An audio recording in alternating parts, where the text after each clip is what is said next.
África, con el nombre que conocemos a este vasto territorio geográfico, es para Richard Kapuscinski mucho más que un simple reduccionismo europeo.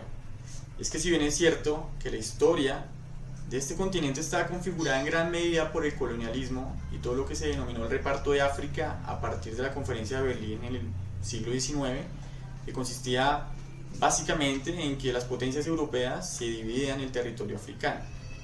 Sin embargo, Kapuscinski también es claro en decir que las disputas por la independencia, más que mejorar y solucionar los problemas de carácter político, económico y social que aquejan el continente, reavivaron viejos conflictos de carácter étnico.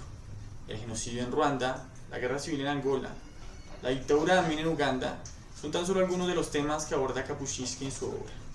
Ébano justamente se convierte en una obra de particular interés para estudiantes y docentes de ciencias sociales, historiadores, geógrafos, pero también para cualquier persona del común que quiera adentrarse en las problemáticas y diversas creencias del heterogéneo mundo africano.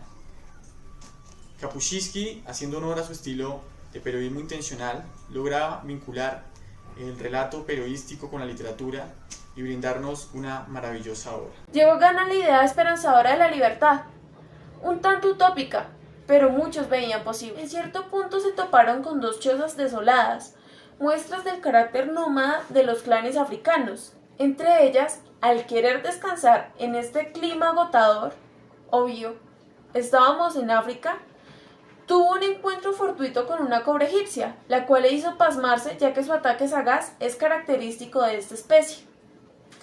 Finalmente logra librarse de ella, ante lo que se siente consternado, puesto que considera que más allá de defenderse, lo único que hizo fue arrebatar una vida importante. El capítulo de la estructura del clan del libro Ébano de Kapuscinski. Me interesa este capítulo sobre todo por la relación de política horizontal que veo muy marcada.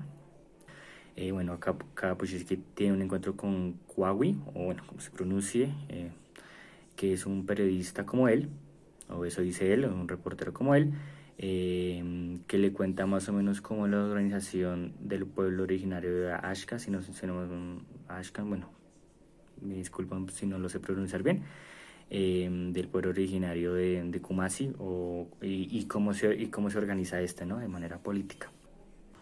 El capítulo número 2, Camino de Kumasi, da inicio, como ya se mencionó, en la estación de autobuses de la ciudad de Accra, y es durante una larga espera que Kapuscinski tiene que realizar dentro de un bus donde emerge el primer gran tema, que es el tiempo. Kapuscinski hace una analogía entre las concepciones de tiempo que tiene el africano y el europeo, dejando entrever que el africano considera el tiempo como algo subjetivo y flexible, mientras que el europeo considera que el tiempo es objetivo e inexorable. Kapuscinski, durante su experiencia en África, evitó lo conocido y se adentró en lo cotidiano, pudiendo descubrir la tenacidad y la resistencia frente al martirio que se puede vivir en África bajo las peores condiciones. En su capítulo, Yo el Blanco hace una descripción sobre la africanización, es decir, el símbolo frente a la liberación de la colonización europea, y cómo los pueblos negros comienzan a tomar el poder, a compartirlo entre sí, entre sus gentes y sus familias, desarrollando la tradición compartir con otros hasta la cosa más insignificante, aboliendo el individualismo que se esparce por Europa y todo el mundo. Sin embargo, el color de piel, sea blanco o sea negro, sigue siendo determinante en las relaciones de poder que se desarrollan en África. El Dr. Doyle. Este capítulo Kapuscinski nos deja una gran enseñanza. En primer lugar, él se encuentra en Dar es Salaam y vive en una habitación sucia, infestada de insectos, al cual él ya está acostumbrado. Sin embargo, una de esas noches él se despierta y encuentra la almohada llena de sangre. Él se alarma, resulta en el hospital Ocean Road que queda en Tanzania. Allí es atendido por el Dr. Doyle, un doctor irlandés, quien está muy pendiente de él, le diagnostica tuberculosis después de haber sufrido de malaria. Ellos dos conectan de alguna manera. El doctor Doyle se empatiza por la situación que está viviendo en su momento Kapuscinski. Por un lado, no tiene cómo pagar la estancia en el hospital, y por otro lado no quiere dejar África, no quiere volver a Varsovia, porque eso implicaría abandonar un sueño. El capítulo que les voy a hablar es el Dr. Doyle. Aquí en este capítulo, él menciona su vivencia en Dar es Salaam.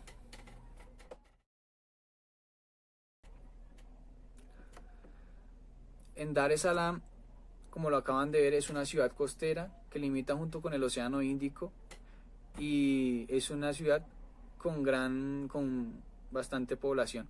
Hasta un momento fue la capital de Tanzania.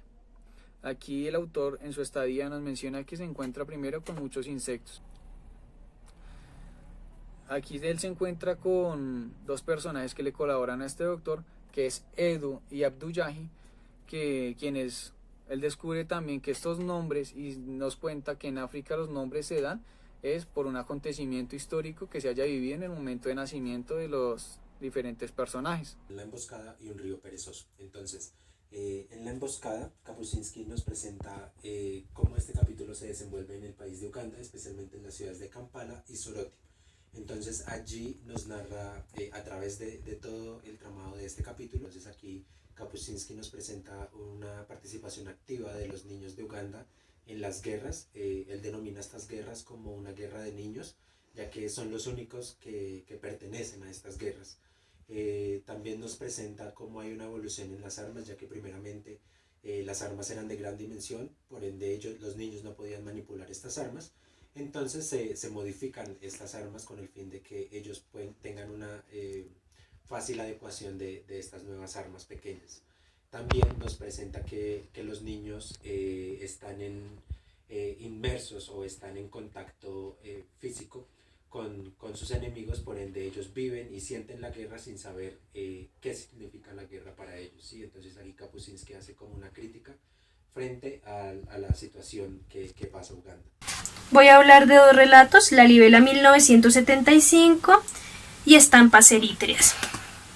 A pesar de que estos dos relatos se encuentren en tiempos históricos diferentes, sí se encuentran en países limítrofes. La primera historia se desarrolla en Etiopía y la segunda en Eritrea, que son dos países que están ahí pegaditos.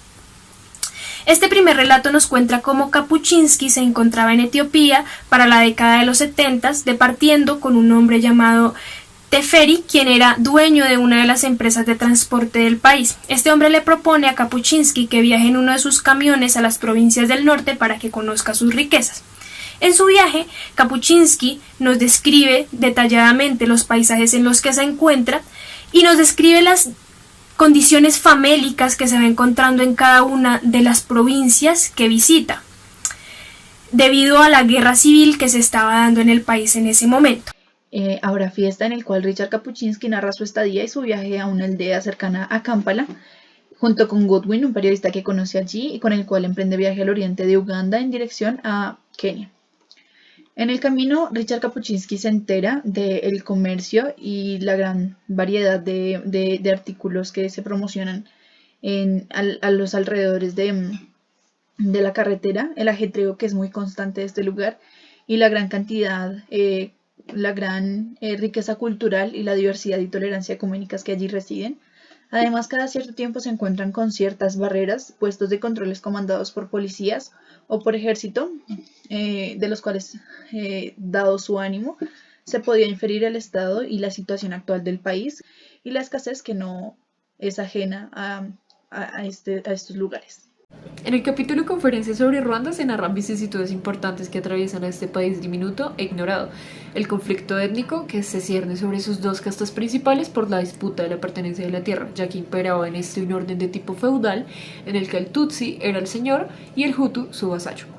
Al no haber espacio para todos, los Hutus, siendo apartados de sus tierras y también influenciados por los belgas, quienes los enemistan, emprenden una sublevación campesina en 1959 que da como resultado la victoria, pero deja a su paso rastros de rencor que se convertirían en actos de venganza. 6 años después se produce una nueva invasión Tutsi.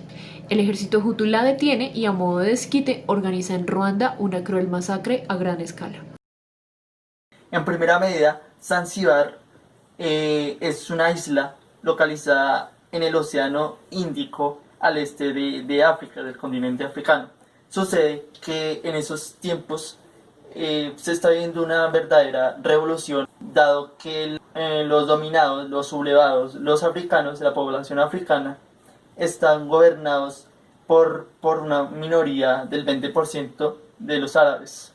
Así que quieren retomar otra vez el control de la isla. Ariana, el día de hoy vamos a hablar de las causas y las repercusiones de la guerra civil sudanesa, cuando Sudán era una colonia inglesa administrada por árabes que cumplían dos funciones. La primera, esclavizar afrodescendientes en la zona norte, como también desplazar a nómadas de sus tierras, ya sea para segregarlos más hacia el sur o para que trabajen en economías de plantación al lado del río Nilo.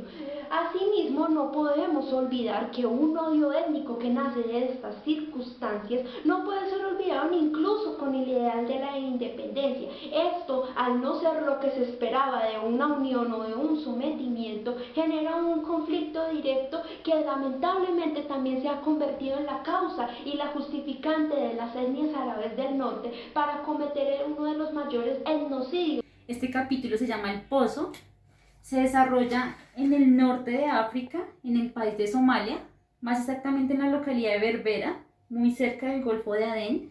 Acá el autor nos cuenta su experiencia con uno de los clanes de la zona, en el recorrido o la peregrinación por el desierto en busca de un pozo para la supervivencia del clan y pues de su rebaño.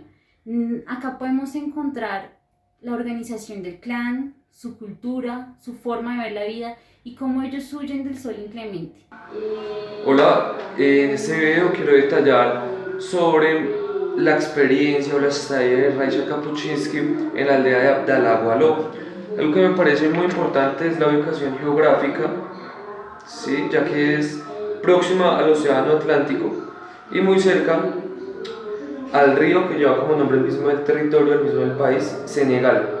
Este río limita con Mauritania, se encuentra en el área limítrofe entre el Sahara y el Sahel, por lo cual es un territorio que es infértil, el sol es muy picante, la tierra es árida, es quebrantada y no hay mecanismos o no hay tácticas para la cosecha, para la siembra. Lo primero que quiero detallar es la importancia de la mujer en esta etnia, ya que es ella la que cocina, la que recolecta el agua, la que también debe buscar la leña, y todo eso implica un esfuerzo muy grande porque el transporte del agua es encima de la cabeza, por ejemplo en recipientes, lo cual me hace acordar mucho a las palenqueras de Cartagena. Les voy a hacer una pequeña sintaxis de lo que ocurrió durante este capítulo. En el comienzo de la obra, nuestro escritor se alberga junto con otros extranjeros, entre ellos un publicista. Dentro de su albergue, él nota que hay muchos mosquiteros en las camas. El escritor nos muestra una frase que para mí es muy relevante. Es que nosotros como extranjeros creemos que en África los reales y los más grandes peligros son los leones, los animales salvajes, en sí. Pero el autor dice, no, en África los peligros más inminentes son los peligros muy pequeños, como los mosquitos, por eso los mosquiteros. E incluso él deja la reflexión de que los peligros de África tan pequeños se pueden ser hasta invisibles. Entonces esto nos deja a nosotros para pensar más allá de lo que se quería referir a este escritor, como estos peligros sociales, de los cuales son invisibles para todo el mundo. Levantarse de un salto en medio de la oscuridad. Este capítulo se desarrolla en la capital de Etiopía, Addis Abeba. Kapuscinski inicia haciendo un análisis de lo que fue el régimen marxista-leninista encabezado por Mengistu, un régimen que se desintegraría tras 17 años de existencia, un día de verano de 1991. El capítulo comienza con Kapuscinski en el aeropuerto de Monrovia. Allí toda su documentación es robada. Conoce a dos jóvenes, a Joen y Sado. Ellos les indican en qué hotel quedarse para que pueda pasar la noche. Allí Kapuscinski nos explica qué pasó en Liberia en 1891. Nos dice que trajeron esclavos que utilizaban en el sur de Estados Unidos. Los liberaron y ellos, al llegar allí, esclavizaron a las tribus que existían. El agujero de Onitsha. Para comenzar, esta ciudad está ubicada en Nigeria y a orillas del río Níger. Esta ubicación le ha permitido ser un sitio estratégico, una especie de centro comercial entre la zona costera y el norte del país, así como entre el oriente y el occidente. Pues por medio del río Níger también se puede navegar grandes embarcaciones, y esto pues le ha permitido justamente tener una de sus más grandes características, que es tener el mercado más grande de toda África. Esto pues le llama la atención a Kapuscinski y empieza pues el capítulo narrando un poco sobre la importancia de los mercados en África, el nombre, el agujero, que pues hace referencia a un agujero que está en medio de la vía y que Kapuscinski va a usar esta historia para contarnos cómo lo que es una maldición para algunos resulta siendo una bendición para otros.